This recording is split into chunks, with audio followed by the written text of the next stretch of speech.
चलिए ये 2026 में सीरीज ए का क्वेश्चन नंबर 11 है, इसको देखते हैं। ये लंबा सा पैराग्राफ दे दिया है, पहले इस पैराग्राफ को हम लोग तोड़ देंगे।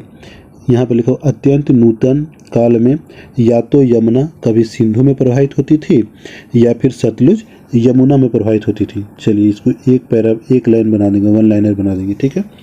दूसरा क्या बोला, तथा इसमें से किसी एक की प्रमुख सहायक नदी या तो गंगा से सिंधु में अथवा इसके विपरीत, मतलब सिंधु से गंगा में स्थानांतरित हुई।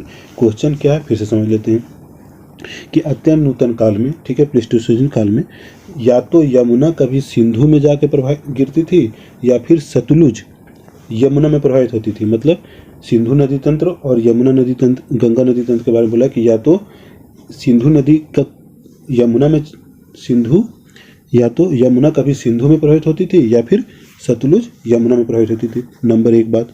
नंबर 2 बात बोला तथा इसमें से किसी एक की प्रमुख सहायक नदी या तो गंगा से सिंधु में या तो सिंधु से गंगा में जाती थी। ये पूरा क्वेश्चन पूछा है, ठीक है।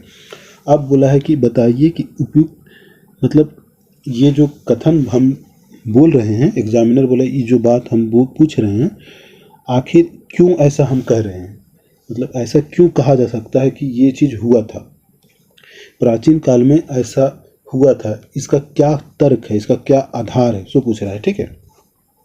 तो पहला बोला कि ऋग्वेद में ऐसा लिखा गया है, इसके कारण हम ऐसा बोल रहे हैं। दूसरा बोला गया कि रॉबर्ट ब्रूस जो है सतलुज और यमुना का अन्वेषण किया था, इसलिए हम ऐसा कह रहे हैं।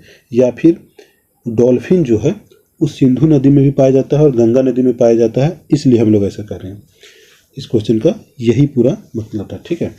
अब देखिए कन्फ्यूजन है, तो ऋग्वेद में सरस्वती नदी का बात किया गया है, ठीक है, लेकिन सरस्वती नदी का बात किया गया पहला। दूसरा हम लोग जानते हैं ऋग्वेद जो है ये जो बताया जा रहा है अत्यंत नूतन प्लीस्टोसीन काल, क्वेश्चन को ध्यान से पढ़ेंगे उसी में आंसर था इसका, ठीक है। यहाँ बोल रहा है कि प्लीस्टोसीन काल और यहाँ ऋग्वेद में लिखा गया है इसलिए बोलेंगे, तो ये तो बेकार की बात है। ऋग्वेद के समय का बात ये नहीं है कि ऋग्वेद में लिखा गया था ऐसा, ठीक है। रॉबर्ट ब्रूटफुस, ये तो नहीं होगा।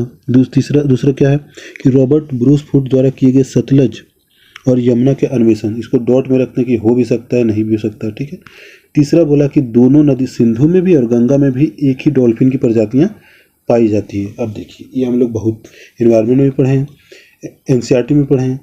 एनसीईआरटी में वो वाला भी पढ़े कि जब अलग अलग महाद्वीप विस्थापित हुआ था तो इसका प्रजाति वहाँ पाया जाता है, इसका प्रजाति वहाँ पाया जाता है, और ये